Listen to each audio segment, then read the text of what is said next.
Hi, it's me, the person who brought you the tank build for Pathfinder 2e. I now present you the Centaur stack. I'm Ronald, the rules lawyer. I am a lawyer who runs tabletop role-playing games. My preferred system is Pathfinder 2e. For 7 years, I ran an after-school, middle-school role-playing game class.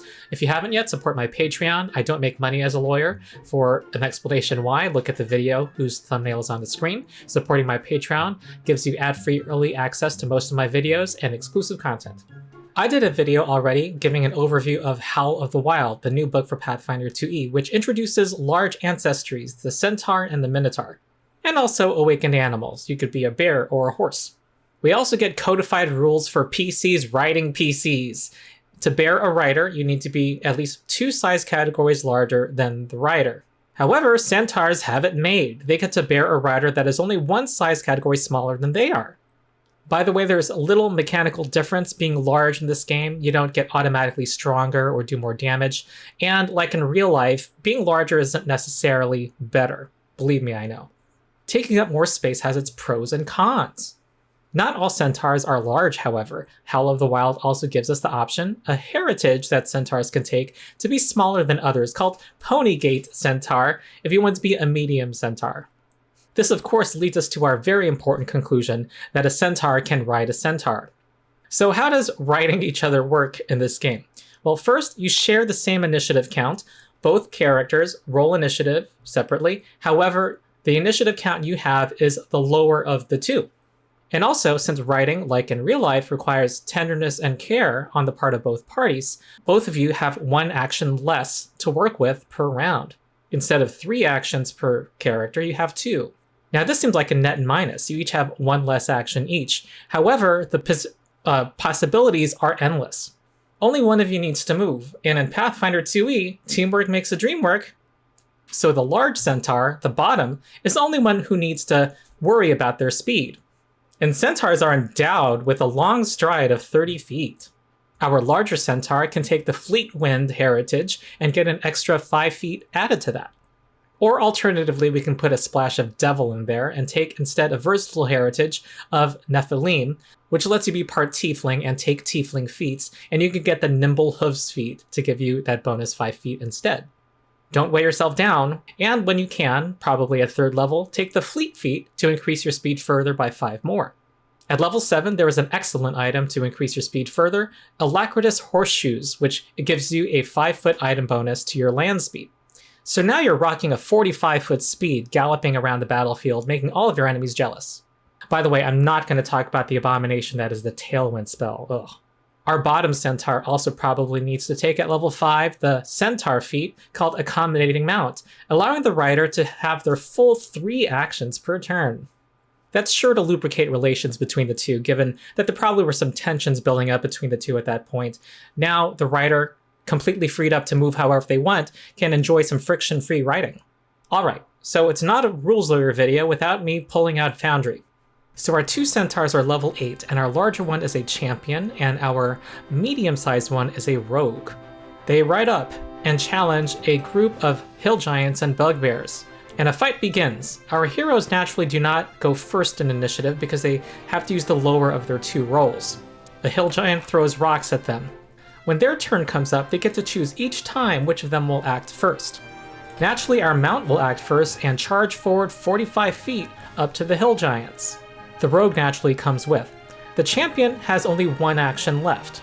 However, it is happy its rogue buddy has come along. It has a level 6 rogue feat, Gang Up, which allows both of them to be flanking a creature if they both threaten it with a melee weapon, which allows both centaurs to treat both of these hill giants as off guard to them. The way mounted combat works, the rider is treated as being in every square of what they're riding for purposes of determining what they have reach to. So that means this hill giant is off guard to the champion, who attacks with a warhammer. And that is a hit for 18 damage. However, our rogue is able to react right now. It has the level 8 rogue feat called Opportune Backstab. Whenever one of its allies hits someone that they threaten with a melee strike, our rogue gets to make immediately another melee strike of their own. And remember, it is off guard to the rogue. The rapier is a critical hit, and we also include sneak attack damage from the rogue because it is off guard, doing a whopping 41 damage, and the rogue's turn hasn't even started yet. The rogue, because it's now in position, can now make 3 attacks from a perfect spot against either of these hill giants, and they're both off guard to the rogue. Action 1 with the rapier. Hits for 17, and then follow-up attacks with the dagger, doing more damage. And if it knocked out the hill giant, the rogue could, without skipping a beat, make its next attack against this hill giant 10 feet away. Next up is this hill giant who moves around in order to threaten the flank. It also has a 10-foot reach, so it's able to go here, beyond the reach of both of the party members. It attacks the rogue and hits, doing 15 damage. However, our champion is a paladin and has the retributive strike reaction. Whenever one of its allies takes damage from an enemy and both are within 15 feet of the champion can reduce that damage, in this case by 10. And in addition, our champion has the ranged reprisal champion feat, allowing it to step into melee reach of the hill giant and make its retributive strike. And this is a critical hit for 26 damage, and our rogue got their reaction back, so it is able to do an opportune backstab right now. And remember, it is off guard because of gang up. And that's another hit, doing sneak attack damage, and it is almost dead. This hill giant is now regretting attacking these 2 centaurs, and probably will not attack that rogue again. Do not underestimate the power of love. Another way mounted combat benefits them is, let's say these bugbears run up and try to attack the rogue. The rules allow a GM to give lesser cover to the rider against creatures when the GM thinks it's appropriate, and in this case, it's appropriate. The body of the other centaur is providing protection. This already is amazing, but why stop there? Why limit ourselves to only 2 centaurs riding each other? Why not stack our centaurs higher? And there is a popular board game called Camel Cup, I refuse to call it Camel Up, that involves camels racing that can jump on top of each other and ride each other to the finish line. We are now going to add a large centaur who is a fighter, and a medium centaur who's a magus. They see a battle coming up, so to prepare, the magus casts rank 4 in large on the fighter, making the fighter huge size. The fighter, meanwhile, gave up on a couple of fighter class feats and took the druid archetype, and can cast Shrink on the magus. This reduces the magus to tiny size. Mount is a single action, and they quickly get into battle position. Our huge fighter naturally took all the speed buffs. They're facing hill giants and a large group of bugbears. They naturally are dead last in initiative. The hill giant charges forward with a great club. However, our fighter has the reactive strike reaction and has a 15-foot reach. It has a reach weapon, a glaive. So when the hill giant leaves the square 15 feet away, the fighter gets to make a free attack against it. Here's a circle showing the entire area the fighter can reach. The fighter crits naturally, 43 damage, and the hill giant goes in and makes its attack, hitting the fighter. Critical hit for 44 damage. However, our champion is instead wielding a composite shortbow, and ranged reprisal lets them do their retributive strike with a ranged weapon. So the champion strikes back. Some of you may be wondering why not a reach weapon for the champion. Well, there is this rule in Pathfinder that when you are riding a large or huge creature, any reach weapon you have only threatens those squares immediately adjacent to what you're riding. To reach farther, you need a weapon that has a 15-foot reach. The other enemies run up and make their attacks. They're now surrounded, and now it's the entire party's turn. The fighter's going to go first, and simply by stepping here, every single member of the party threatens every single creature now. Now the accommodating mount feat, which gives 3 actions to the rider, I think here only works for the very top rider. But with only 2 actions, the fighter can still step here and make an attack. It crits the hill giant. Next is the champion, who now casts Lay on Hands on the fighter. Because they're all riding each other, the champion has access to all of them, healing the fighter 24 and giving the fighter +2 on all of its defenses for a round. Next attack will be a short bow strike, and that's another crit. The rogue is next, and because of the gang up feat, every single one of these enemies is off guard to its melee attacks. That was true with the fighter as well, I just forgot it at the time. With their 2 actions, they make a rapier strike against this hill giant, and a dagger strike against the other, killing that hill giant. Our tiny magus who's on top of the stack has 3 actions. And people who know the class know that they can use every single action. It can spend 2 actions to use Spell Strike against this off-guard hill giant. Now you may be wondering, how is a tiny magus centaur able to threaten any creatures outside of its square? Well, our magus has the hybrid study of Twisting Tree, allowing them to wield a staff in a special manner that turns their staff into a reach weapon. Reach weapons in tiny creatures' hands can affect squares 5 feet away. So this tiny creature can threaten all of these enemies. Basically, the bottom centaurs can lean this way and that to help it connect its blows. Our Magus casts Sure Strike so that their next attack roll, they get to roll twice and use the better roll. Then spends 2 actions to combine a spell with their weapon attack, the Magus's signature move, Spell Strike. The Hill Giant's off guard because of the Rogue combo. Always being with the Rogue means that everyone the Magus attacks is off guard to it, which is great for a Magus since they go for really big impactful hits. And this is a hit! The 16 staff damage combines with the damage from the Gouging Claw spell, adding 11 more. And at this time, the Rogue uses Opportune Backstab against that Hill Giant for 23 damage, including sneak attack damage. Since the Rogue was aware of its enemies before its first turn, it probably could have used Opportune Backstab when the fighter stepped up and attacked this Hill Giant. Next is the Hill Giant, and if this Hill Giant hits any of the champion's allies, the champion can reduce that damage and use Retributive Strike against it. Everyone in the party, after all, is within 15 feet of the champion. I just have to point out that the Magus on its next turn, who they can elect to act first, has a cool focus spell called Spinning Staff. They spend 1 action to make 2 strikes with their staff. It goes for this off-guard Hill Giant, hits for 18 damage, killing it, then second action it attacks this bugbear on the other side. And they're both off guard to it, hitting that one. And because it's a conflict spell, that recharges the Magus' Spell Strike. Now, some of you who know the rules of Pathfinder may be wondering, what about bulk?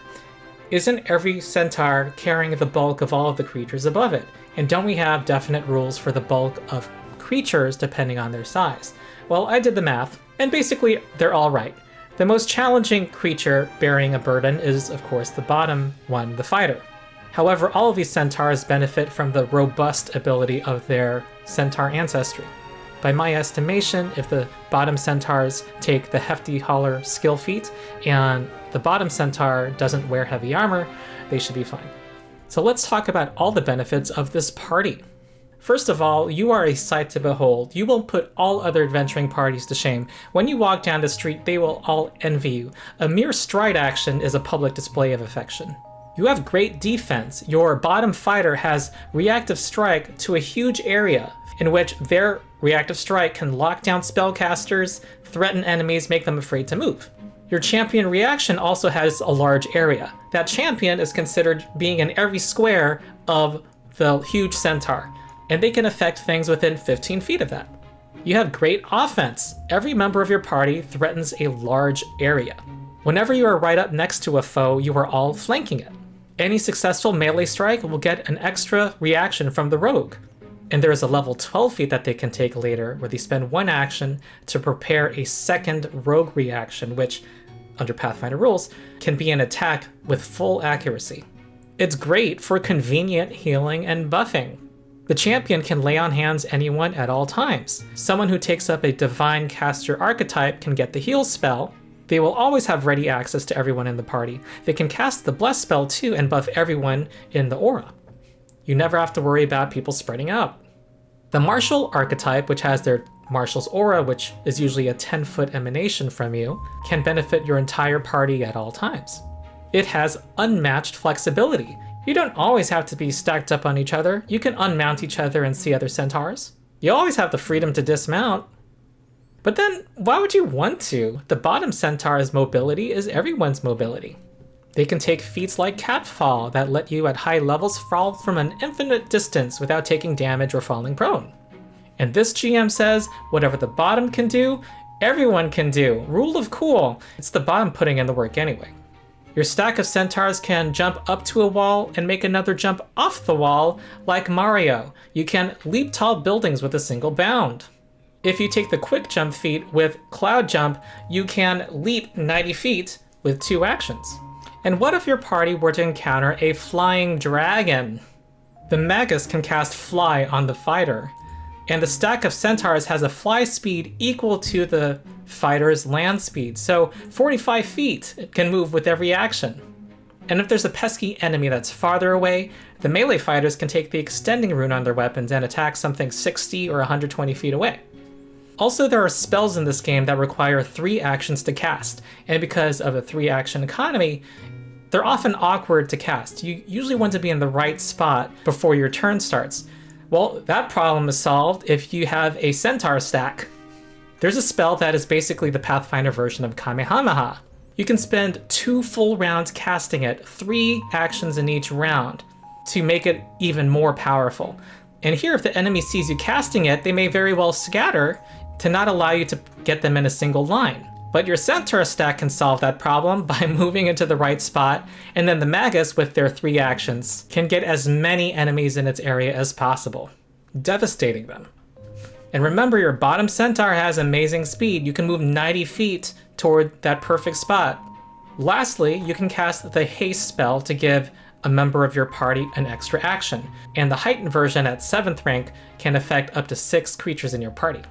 So if you cast that baby, you are going to be a whirling dervish of attacks, a devastating spaghetti monster spinning your way through the battlefield. Now, what about the drawbacks to the centaur stack?